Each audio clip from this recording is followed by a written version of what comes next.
Truth and Transcendence, brought to you by Being Space with Catherine Llewellyn.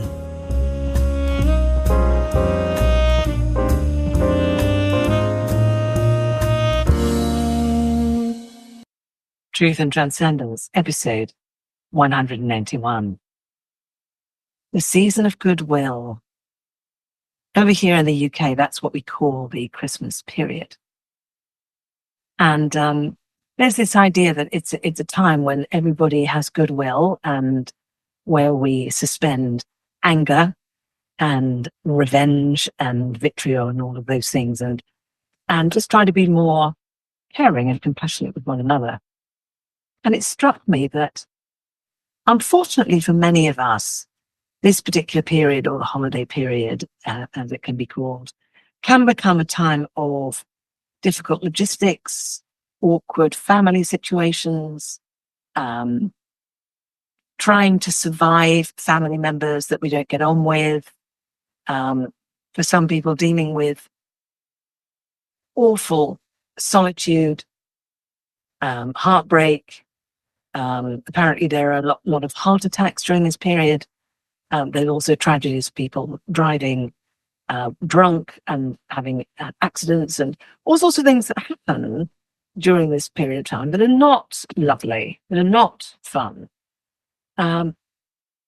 So what's going on with all of that?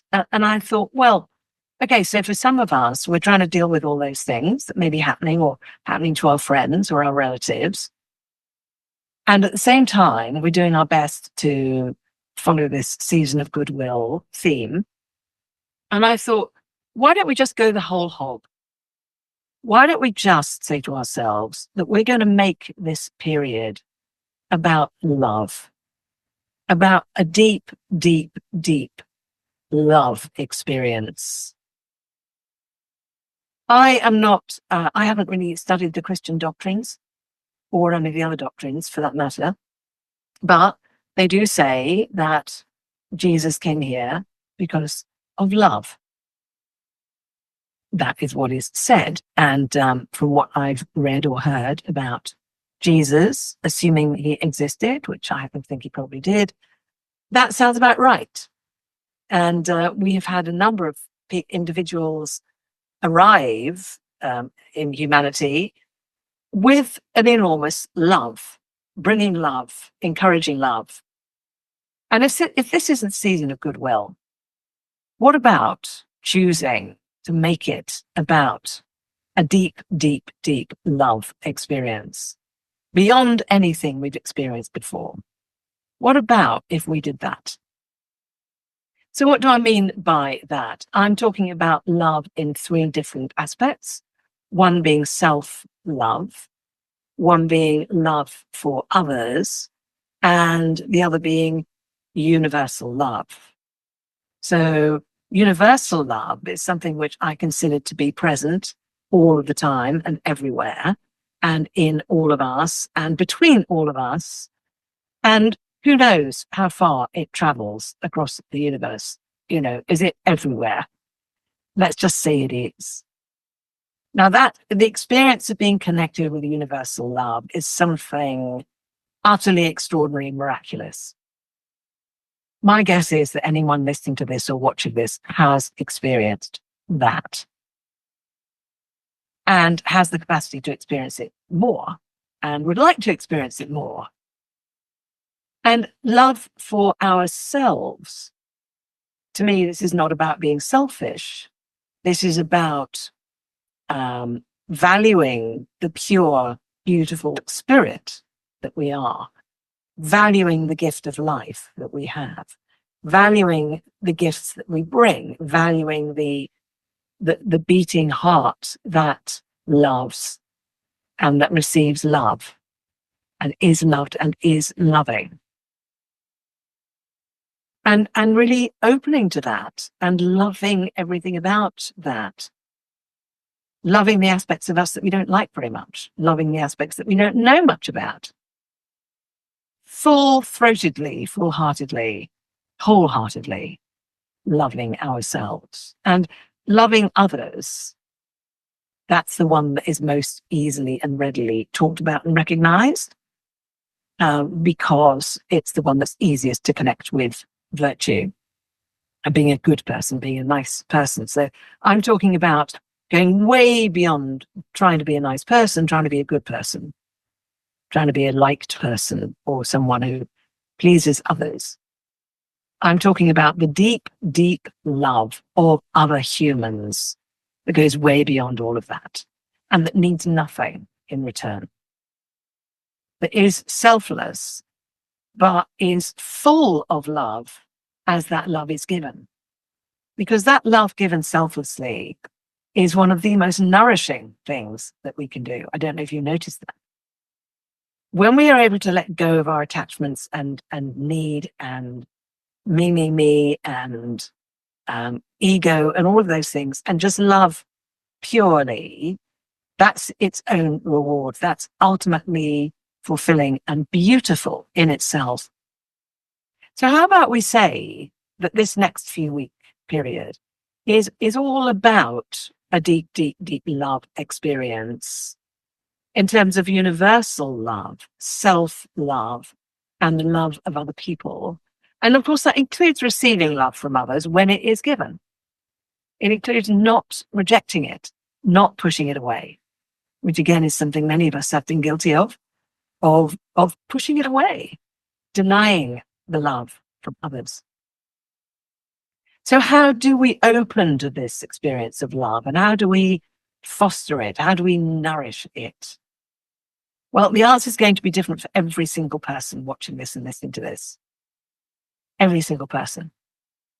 A moment ago, one of my cats came and sat on my lap, and she's now sitting here purring, and one claw on each of her two front paws is currently embedded in my forearm, which is slightly painful.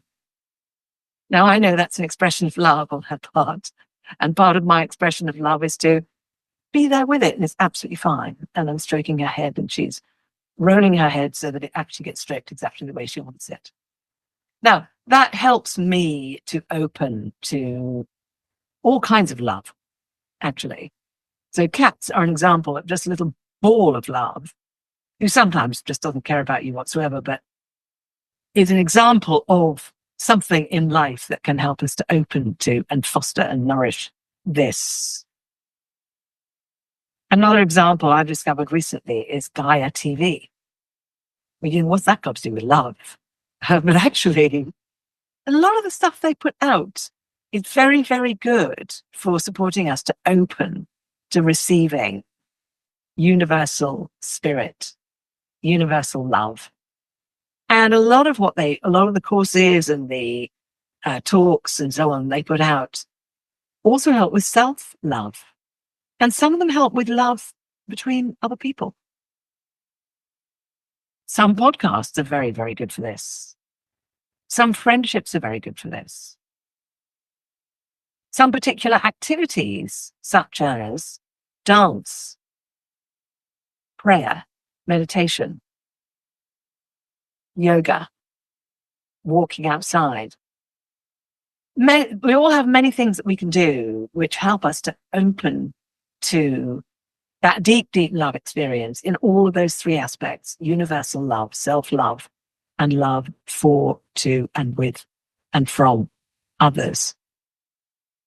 So how do we set ourselves up for this holiday period to create space to open to and foster and nourish our deep, deep love experience, and to create opportunities for that and opportunities to share it with other people and support other people? Those of us who have people coming to our homes, how do we create our homes in such a way that we are welcoming people into a space of love, deep, deep love, not just a nice time, not just a friendly time, not just a polite, decent, virtuous time, but a deep, deep love experience? Can we create the environment such that when people arrive, they walk in and they pause and they gasp because they feel the love and they know no words are needed. No words will describe it. How do we prepare ourselves? What do we do to prepare ourselves so that when we invite those people in and we open our arms and we hold them and we say their name and we look them in the eye, that we are exuding and embodying that deep love? How do we help ourselves to do that? And how does all of this then help us to experience this particular holiday period as the most special, loving, deep, truthful, whole, pure spiritual experience ever so far? And who knows what will happen next year and the year after and the year after. So what will you do this coming week to help yourself to do this? So thank you for listening. Thank you for watching. May you have a week full of love. And I look forward to being in touch again next week. Thank you for listening to Truth and Transcendence, and thank you for supporting the show by rating, reviewing, subscribing, buying me a coffee and telling a friend. If you'd like to know more about my work, you can find out about transformational coaching, Peloa, and the Freedom of Spirit workshop on beingspace.world. Have a wonderful week, and I'll see you next time.